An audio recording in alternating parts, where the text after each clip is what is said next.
Martin stood alone outside the big school doors and almost cried. How could he make a difference in this isolated island place? But this two-room school was his last chance, even though it may have been happenstance that created this new circumstance he was trying to embrace. The year was 1933, a time historians all agree that education in this province had finally reached a sad nadir. Well, Martin knew within his heart that he really needed this new start. He wondered what fates had played a part to finally bring him here. The door came open with a creak, and inside he took a furtive peek. A porch with open classroom doors at left and right. That cold, dark room with desks in rows. That one's mine, he did suppose. Still, he wished his was the other that looked so warm and bright. Would you like this box of splits? Martin jumped, almost lost his wits. He turned to see the other teacher's smiling face, box of birch in outstretched hands. I'm Anna, and if I can bring more wood or help with anything, I'm fine, he muttered to himself, wincing, know that he really had no plan. A short while later, he heard the bell and children's voices arriving as well. Looking up, he saw about 20 of them standing round their wooden desks and chairs. You've work to do, so grab your books. The students just looked, exchanging looks.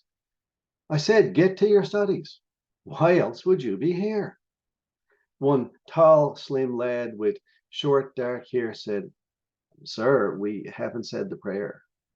Martin muttered to his feet, aware of how his own cheeks did burn.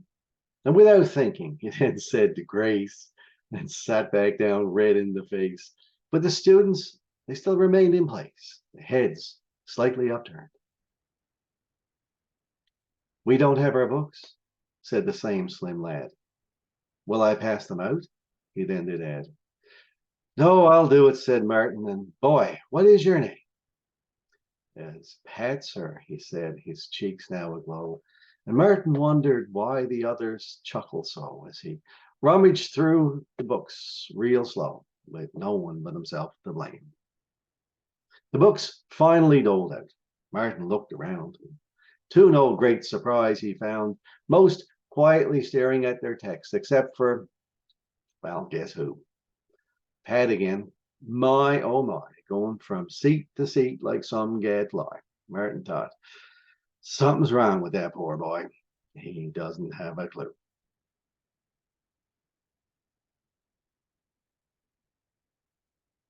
After what felt like years, the morning passed, and when the dinner bell rang at last, Martin chose to remain behind. Should I make a swim for it? Could you use some help by any chance? Martin jumped, almost soiled his pants. He stood up straight, hoping this brave stance masked his non-existent grit. No one makes it on their own. And Martin, you are not alone.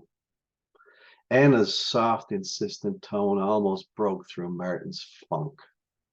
Still, Martin could not his past eschew, so he responded with great ado, nope, I'll be fine, I'll make it through.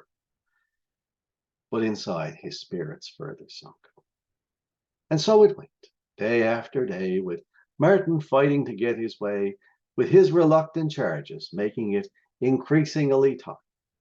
And Pat, the worst one of the lot, going from seat to seat till Martin's nerves were shot.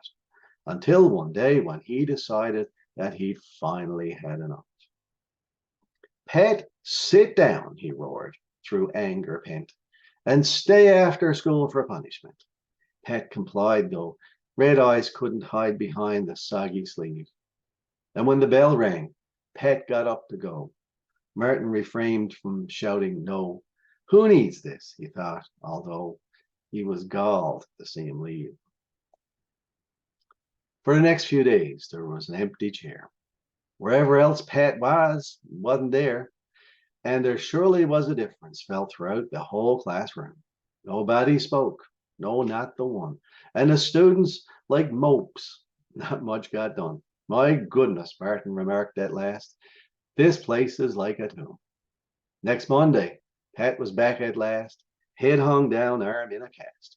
What happened? Inquired Martin, but Pat offered no reply. Please tell me. No, it's nothing, sir.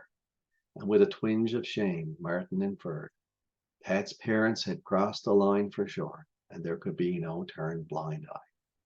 Anna, where does Pat live to? Next door to you. I thought you knew. He grabbed his hat and coat and soon was pounding on the door. I'm Ellen, and this is Richard, though he hadn't asked. Lovely to meet your neighbor at last.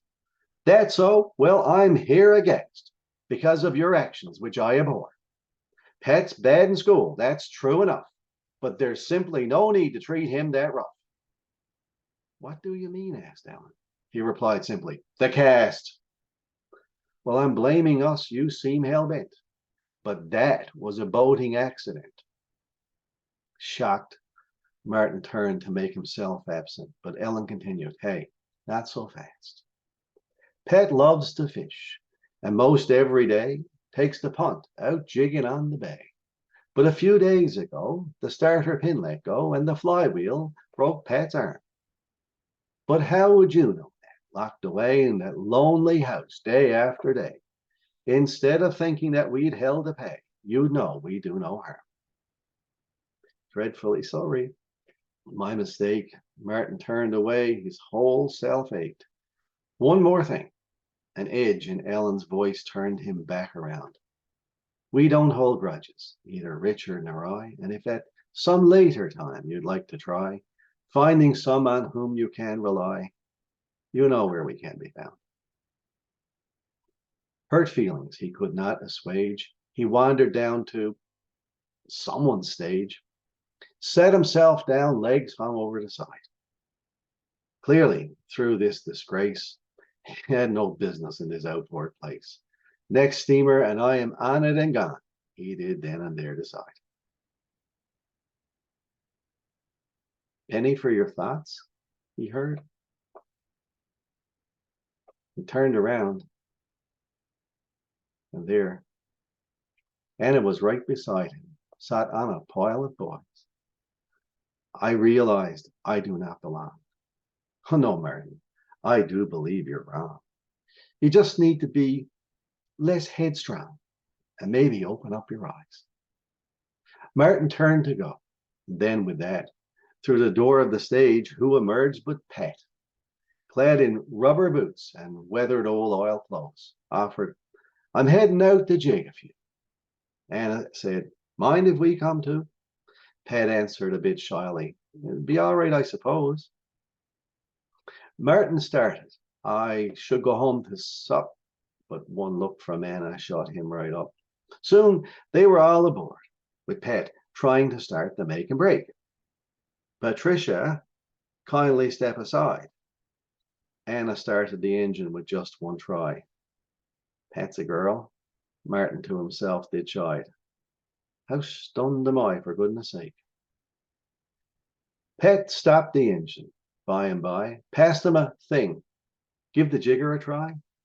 Martin answered, no, I think I'm fine for now. Wrong answer, Anna to him demurred, and something buried within him stirred. I will, he reconsidered. But Pat, please show me how.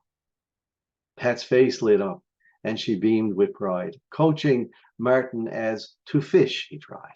All the while he thought of how she acted just like she did at school. If I could take it back, he wished, as the bottom of the boat filled up with fish.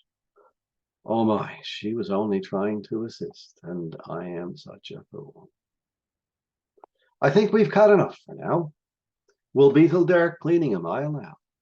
Anna started up the engine, and Pat steered her for the shore. And all the while, Martin's spirit grew. He looked all around, and it all seemed new. The place, so much more inviting than it had ever seen before. Want to learn how to clean and split a cod? I do. Martin's returned smile was broad. See you in school tomorrow? Anna's question was tinged with a little dread. You will, he answered. And after today, I could use a little help in finding my way. She nodded.